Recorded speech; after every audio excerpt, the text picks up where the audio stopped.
Nevruz'un büyük bir anlamı var. Orta Doğu'da baskıya, sömürüye, inkara ve imaya karşı Demirci Kava'nın önderliğinde başlayan bir isyandır. Bu isyan o dönem Ment İmparatorluğu halklarının Dağaklara karşı, zulme karşı baş kaldırısıdır. Bugün de bizim ülkemizde, Kürdistan'da Kürt halkının kendi inkarına, yok sayılışına, kendi kültürünün yasal zeminde kabul edilmeyişine karşı bir isyandır.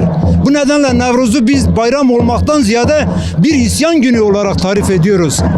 Nevruz'da yakılan her ateş isyanı simgelemektedir.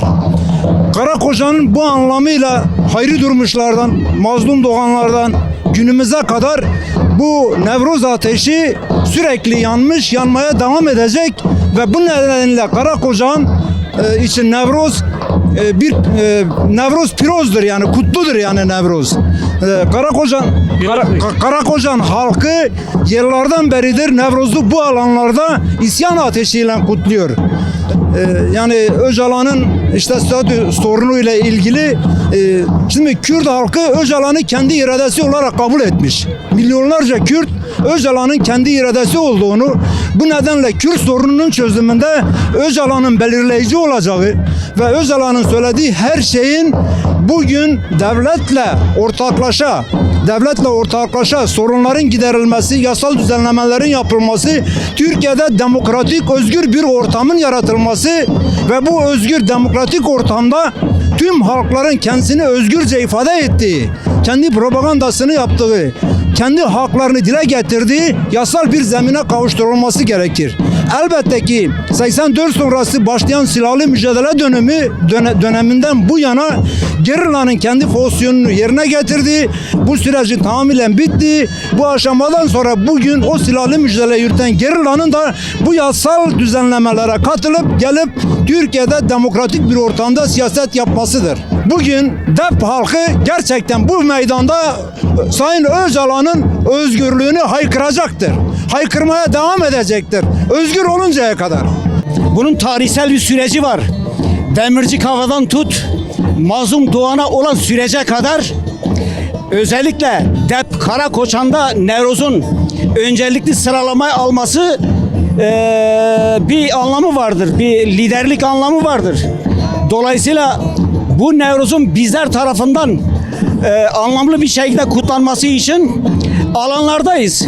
Bütün DEP başta olmak üzere bütün Kürdistan'ın, dünya halklarının Nevruz'unu kutluyoruz. Başta bahsettiğimiz Demirci Kafa çizgisinden önderlik çizgisine doğru giderken bizim hayal edemediğimiz şu anki durum, önderlik bunu çoktan paradigmasında belirtmiştir. Yani bunun dolayısıyla barış süreciyle sınırlı bir şekilde bunu sınırlı tutmak yanlıştır. Bir tarihi bir süreci vardır. Baştan başlarken barış elini uzatmıştı. Şu ana dek barış eli halen uzatılmaktadır. Bunun insani ölçüler sadece Kürtler açısından değil ya, bütün Orta Doğu halkları açısından önderliğin paradigmasından belirtilen insani değerler açısından Türkiye tarafının süreç ne evrilir bilemiyoruz ama bizim cephemizde bakıldığı zaman çok olumlu ve çok sağlıklı bakıyoruz. Bu anlamda emeği geçen bütün yoldaşlarımızın emeğine, yüreğine ve Nevruz'unu kutluyoruz.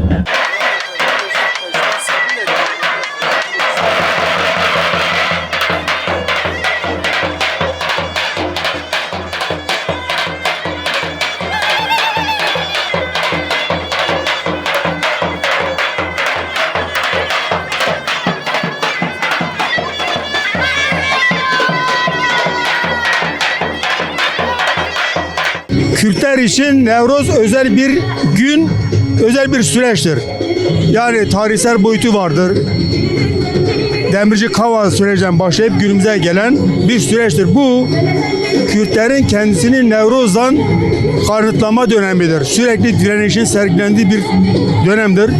Bu yüzden belki diyebiliriz Nevruz'u Orta Doğu halkları, bir kısım Kafkas halkları belki kutlayabilir. Ama Kürtler bunu sahiplenmede özel bir duruma ulaşmışlardır. O anlamda bizim için Kürt halkının kendi özgürlüğünü dile getirmek günüdür Nevruz. Tarihsel boyutu da olduğu gibi son 100 yıl, son 50 yıl günümüze kadar verilen bütün bedellere sahip çıkacaktır. Çünkü bu halk ödenen bedeller her birisi kendisinin bir parçasıdır. Yani burada gelen her insanın bir parçasıdır verilen bedeller. Dolayısıyla Dep halkı da, Dep'te yaşayan her insan da kendi özgürlüğüne sahip çıkmak için bütün değerlerini anacaktır, değerlere sahip çıkacaktır. Onlara sahip çıkmak, kendi özgürlüğüne sahip çıkmaktır. Onlara sahip çıkmak, kendi özgürlüğünü talep etme olayıdır. Bu şekilde algılamak lazım. Ben inanıyorum ki halkımız da bugün hem kendi özgürlüğüne hem önderlik süreçlerine sahip çıkma, günün koşullarına göre siyasetini geliştirme, bugünü anlama, geleceğe yönelik yön verme konusunda kendisini geliştirir, eğitir, pekiştirir ve mücadeleye sahip çıkar. Ben öyle inanıyorum. Yani demin dedim, Kürt halkı bütün değerlerine sahip çıkma konusunda istisnasız çaba sahibi olacaktır. Bu konuda duyarlı her gün gelişecektir. Özelleştirirsek halkın kendi öncüsüne, kendi önderliğine sahip çıkma, aynı zamanda kendi geleceğini, kendi özgürlüğüne sahip çıkma olayıdır. Ben inanıyorum ki Karakoçan yani Dep halkı da mazlumların, hayrilerin burada çıktığı bu Karakoçan önderliğe, Öcalan'a da onun özgürlüğüne sahip çıkacak. Bunu da kendi özgürlüğüne sahip çıkmayla simgeleştirecektir. Ben buna inanıyorum.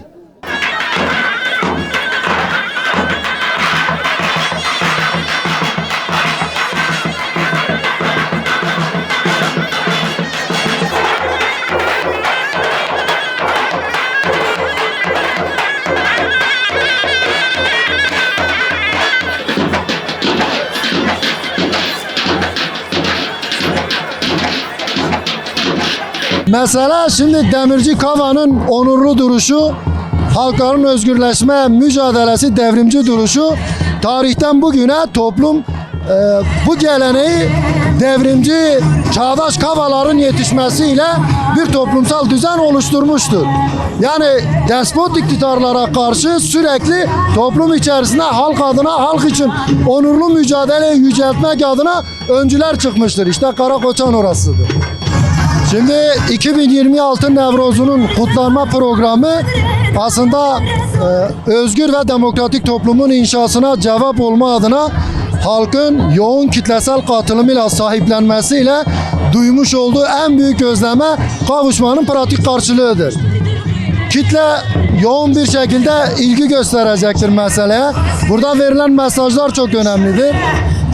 Herkesin Nevroz Bayramı'nı en içten dileklerimle kutluyorum. Orta Doğu coğrafyasında kan ve gözyaşının çok yoğun olduğu tarihten bugüne gelinen süreçte bizim paradigmamız toplumların, halkların eşit ve özgür yaşayabileceği bir ortamdır, bir perspektiftir. Hiçbir farklılığın düşmanca değil de kardeşçe, eşitçe bir arada yaşayabildiğinin umududur. O anlamda bu Nevroz kutlamaları sürecine Ahmet Nevroz'u damgasını vuracaktır finaliyle ve önderliğin sunacağı perspektif, yapacağı deklarasyon bütün Orta Doğu halklarına umut ışığı olacaktır.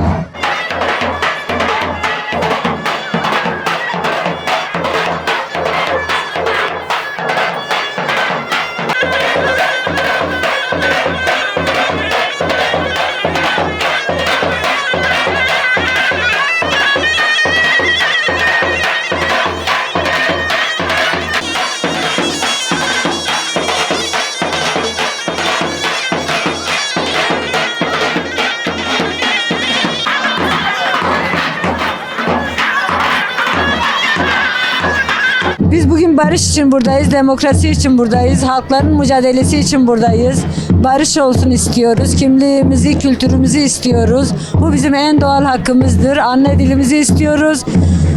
Barış için buradayız. barış için de direniyoruz, sonuna kadar direniyoruz. Sayın Abdullah Öcalan için haykırıyoruz, özgürlüğünü de istiyoruz. Teşekkür ediyorum. Şimdi Nevruz gerçekten Kürtlerin direnişidir. Direniş bir Nevruz Kürtlerin var olduğunu, yani Kürtler tarihte mesela o dönemde büyük fedakarlıklarla, büyük bedellerle ödeyerek bu günlere gelmiş. Nevruz Kürtlerin direniş bayramıdır. Nevruz Kürtlerin varoluşudur yani. Nevruz'un büyük şeyleri vardır, yani bizim için büyük değerleri vardır. Onun için bu toplum Nevruz'u her zaman Nevruz'u etmek için bu Nevruz'u kutluyoruz. Herkes gelip Nevruz'u kutlayacaktır yani. Rehber Apo bu toplumu var edişten bir parçasıdır yani. Gerçekten Rehber Apo'nun varlığı bizim Kürtlerin varlığı demektir yani. Gerçekten Kürtler, hala Türkiye'deki mesela Kuzey Kürdistan'daki Kürtler yani kendilerini tamamıyla kaybetmişti. Onun varoluşuyla beraber ideolojik olarak toplumun her kesimi örgütledi yani. Gerçekten durduğu yerde örgütlendi. Toplum kendiliğinden örgütlenmiş bir yapı vardır yani şimdi. Özellikle Nevruz tüm özgürlük isteyen halklar için bir başlangıç olsun. Bu Nevruz kadınların, çocukların ölmediği bir dünyaya vesile olsun. Nevruz bayramı yarım asırdır Kürt halkının verdiği mücadelenin bir nişanesidir. Bu Nevruz tüm Kürt halkına ve tüm zulüm altında olan halkların özgürlüğüne vesile olsun.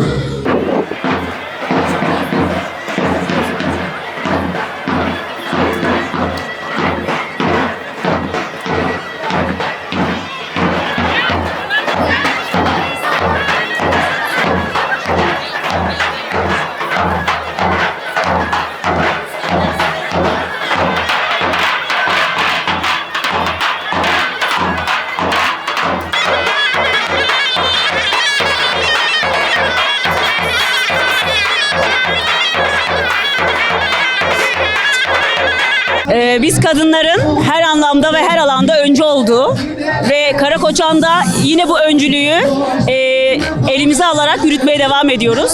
Her zaman olduğu gibi alanlardayız. Var olduk, var olacağız ve var olmaya devam edeceğiz. Barış, barış bizimdir, barış yakındır ve gelecek. İnanıyoruz, umut ediyoruz. Mazlum Doğan'ın kendini 3 kibrit çöpüyle yakmasıyla aslında bize verdiği mesaj çok belli. Biz Karakoçan halkına önderlik etmesi ve bu Nevruz ateşinin ne kadar kıymetli, ne kadar değerli, ne kadar öncü bir şey olduğunu bize hatırlatıyor.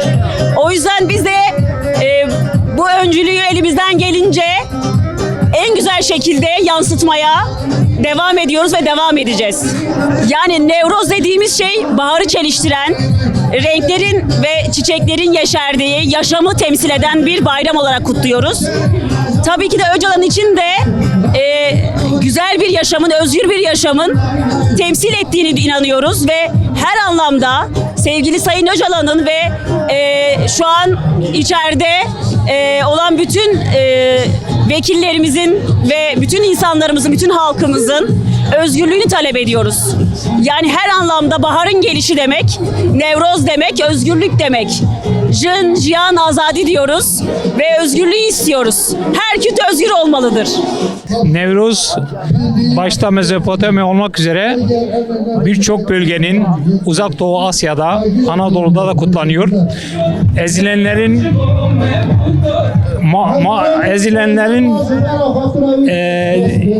mazlumların bayramıdır. Tabii ki Demirci Kava'dan bu yana bu memlekette aynı zamanda çağdaş Kava'nın memleketidir Karakoçan Dep. Yani daha doğrusu ezilen mazlum halkların, ezilen ulusların mazlum zalimlere karşı direnişin sembolüdür Nevruz. Biz isteriz ki başta Mezopotamya'nın merkezi olmak üzere kutlanan her yerde Nevruz'un çok güçlü olmasını ve bu sene özellikle de ABD emperyalizmine ve İsrail Siyonizmine karşı ezilen halkların coşkusuyla Nevruz'un kutlanması gerekiyor. Ben başta ulusların kaderin tayin hakları olmak üzere bütün ezilen halkların kurtuluşu için bir sembol olmasını istiyorum. Bir mesaj olmasını istiyorum bu sene. Başta Rojava olmak üzere bütün mazlum ulusların ve bütün mazlum halklar için Nevruz'un çok güçlü ve bir birliktelik olmasını istiyorum. Yani tabii ki özgürlüğünde, Rojava özgürlüğünde yani günümüzde mesela Orta Doğu'nun birçok yerinde ezilen mazlum uluslara ve halklara karşı büyük bir tahakküm ve baskı vardır. Tabii ki gerek Rojava olsun, gerek Güney olsun, gerek İran olsun, gerek Türkiye olsun bütün mazlum halklar ve uluslar için iyi bir başarı simgesi olmasını istiyorum.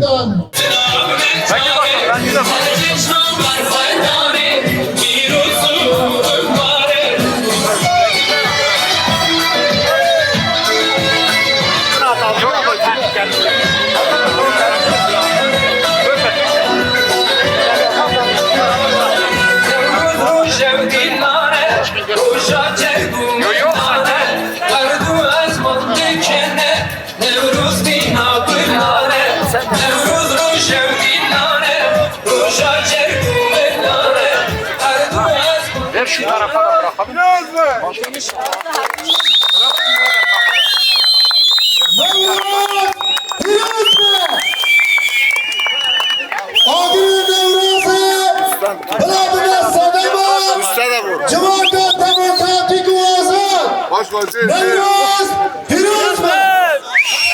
Orası yandı tamam.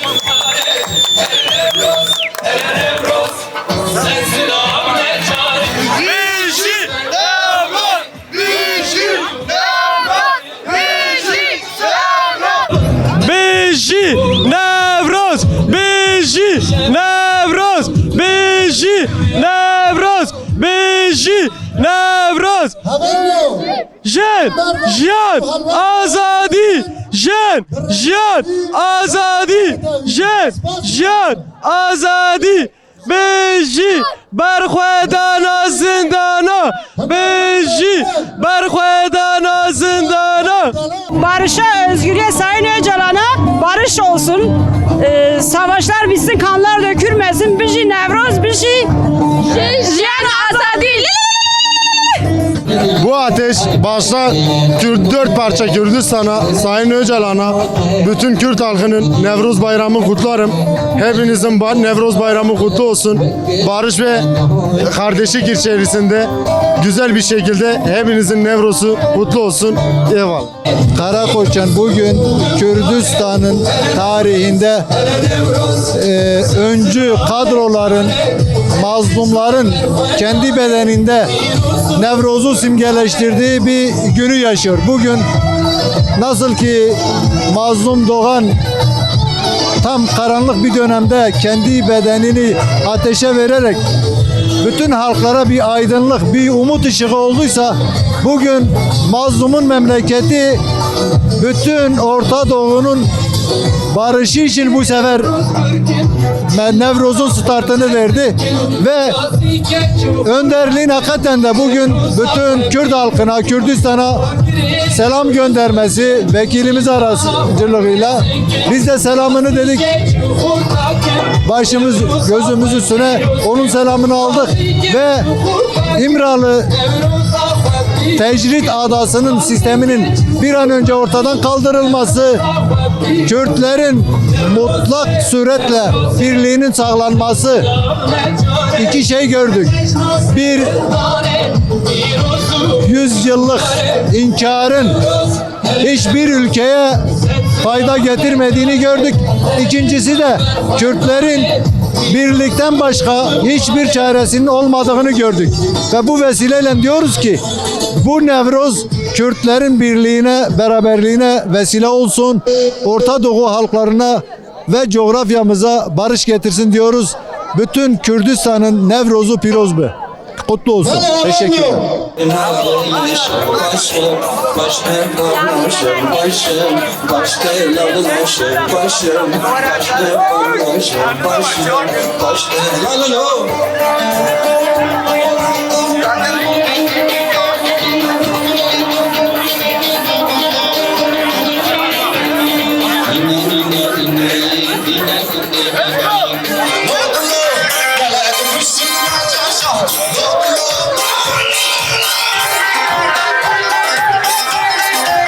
Nevroz bizim için Kavan'da yaptığı gibi, demir kavanda yaptığı gibi bizim için çok önemlidir.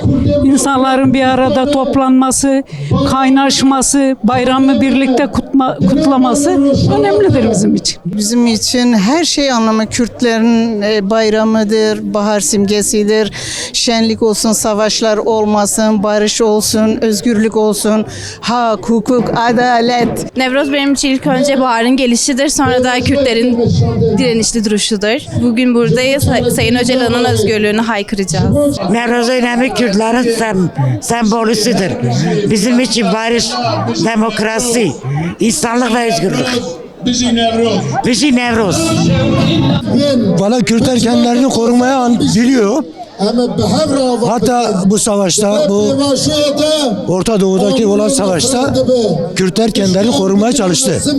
Amerika, NATO yani Kürtleri savaşta ortaya atmaya çalıştı ama Kürtler kendilerini yani bir çaba kurtardı yani anlamına geldi. Yoksa Irak'ta, Türkiye'de, Orta Doğu'da savaş var. Türkiye'de Türkler, Türk Başbakanı olsun, İçişleri Bakanı, Dışişleri Bakanı oradaki statüyü Kürtler bir statü kazanıyordur diye her gün ortaya bir laflar atıyorlardı ama Kürtler girmedi bu oyuna. Bir de Karakoçan halkının, tüm halkın Nevroz'unu kutlarım. Bana DAP halkı sürece karşı devamlı dirençlidir. Yani o direnci de sürdürmeye çalışıyor. Yani çaba gösteriyor insanlar. Halk da öyle. Teşekkür ediyorum. Sağ ol. Vay bir şey!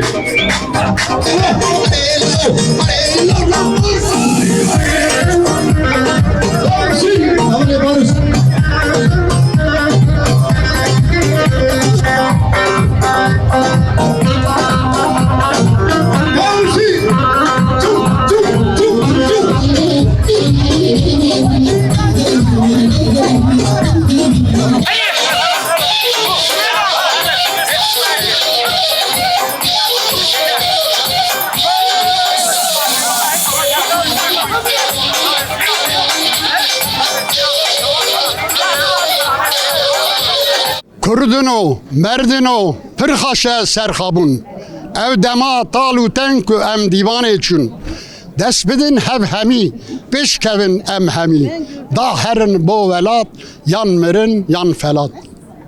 Rojlime hatı der, zu heşar bin jixev. Ev dema şerru cenk, başketin hedi ev. Desbidin hevhemi, pişkevin emhemi. Da biçin boy velat, yan mirin, yan felat. Em devin holu bext, em devin serhabun, em devin text u tac, em devin berxadan. Dest bidin hevhemi, peşkevin emhemi. Da herin boy velat, yan mirin, yan felat.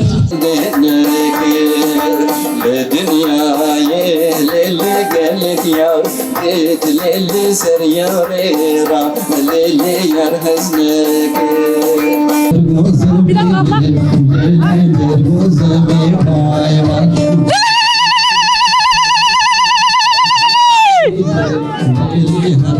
Nevrozlar, Firoz Bey, Sarsona var, Numi. Nevroz'dan bu yine.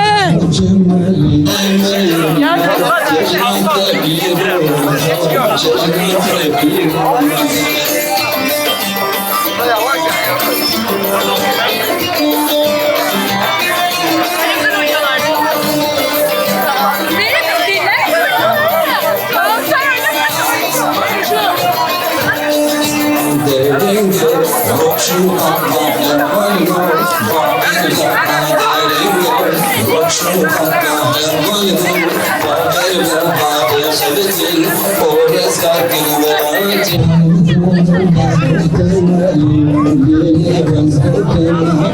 you.